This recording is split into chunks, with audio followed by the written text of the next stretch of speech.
வணக்க மக்களை, சற்றுமுன் கிடைக்கப்பட்ட மிக முக்கிய தகவல் ஒன்று வெளியாக இருக்கிறதா? வேற வழியே இல்லை, இன்றைய கூட்டணியில் தான் இணைகிறதா தேமுதிக? ராமதாஸின் பாமகவா? ஓபிஎஸ் கூட இணையும் வாய்ப்பு அதிகமா? வாங்க வீடியோவை விரிவாக்கலாம்.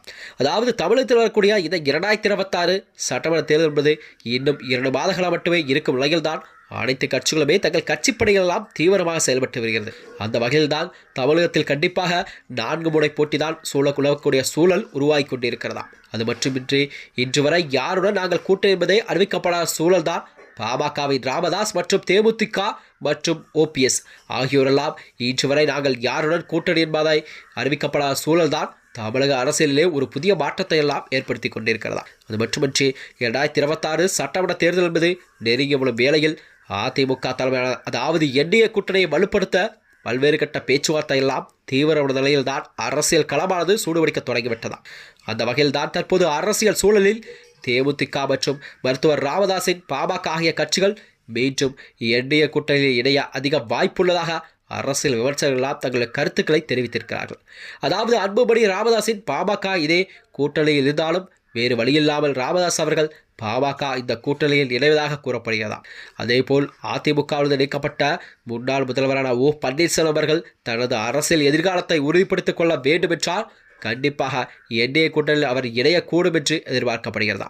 வேறு வழியே இல்லை என்ற இக்கட்டான நிலையிலுள்ள இந்த கட்சிகள் எல்லாம் தங்களின் ஒரு தனித்துவத்தை தக்க வைத்த இந்த கூட்டணியில் கைகோர்ப்பது கண்டிப்பாக சிறந்த வழி என்று கூறுகிறார்களாம். இந்த மெகா கூட்டணி அமைந்தால் அது திமுக மற்றும் அதிமுக ஆகிய இரு அணிகளுக்குத்தான் தமிழகத்தில் கண்டிப்பாக அவர் இன்று சட்டமன்ற தேர்தலானது ஒரு சவாலாக மாறக்கூடிய சூழல் உருவாகக்கூடும் என்பதை இது தெளிவுபடுத்துகிறதா. இந்த நிலையில்தான் தேமுதிக தலைவரான பிரேமலதா விஜயகாந்த் அவர்கள் யாருடன் கூட்டணி என்பதை அறிவிக்கப்பட்ட சூழல் கண்டிப்பாக பிப்ரவரி இறுதியில் கண்டிப்பாக அவர் அறிவிக்கக்கூடும் என்றுதான் எதிர்பார்க்கப்படுகிறதா. இந்த நிலையில்தான் 2026 சட்டமன்ற தேர்தல் என்பது கண்டிப்பாக விஜயகாந்த் மறைவுக்கு பிறகு தேமுதிக சந்திக்கும் முதல் தேர்தல் என்பதால் கண்டிப்பாக தேமுதிகவிற்கு இது ஒரு முக்கிய தேர்தலாகவும் பார்க்கப்படுகிறது. இந்த நிலையில்தான் இவர்களெல்லாம் கேட்கும் தொகுதி பங்கீடு யார் கொடுக்கிறார்களோ அவர்கள்தான் கூட்டணி என்பதை கண்டிப்பாக உறுதிப்படுத்தும் நிலையில்தான் அக்கட்சி தலைமை அறிவித்துள்ளதாம். அது மட்டுமின்றி தொண்டர்கள் விரும்பும் கூட்டணி தான் தேமுதிக எப்பொழுதுமே கூட்டணி அமைக்கும்.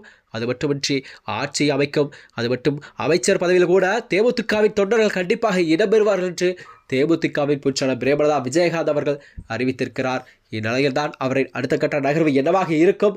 அதாவது விஜயகாந்த் கண்டிப்பாக தமிழகத்தில் அப்பொழுதே கண்டிப்பாக 10% கொண்டு வந்த தேமுதிகவின் வாக்கு சதவீதம் என்பது தற்பொழுது 0.2% மாறியுள்ளது.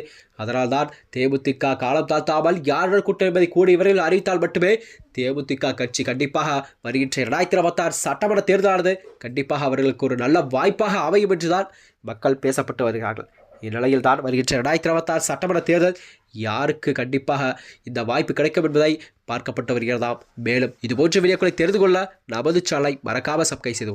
நன்றி, வணக்கம்.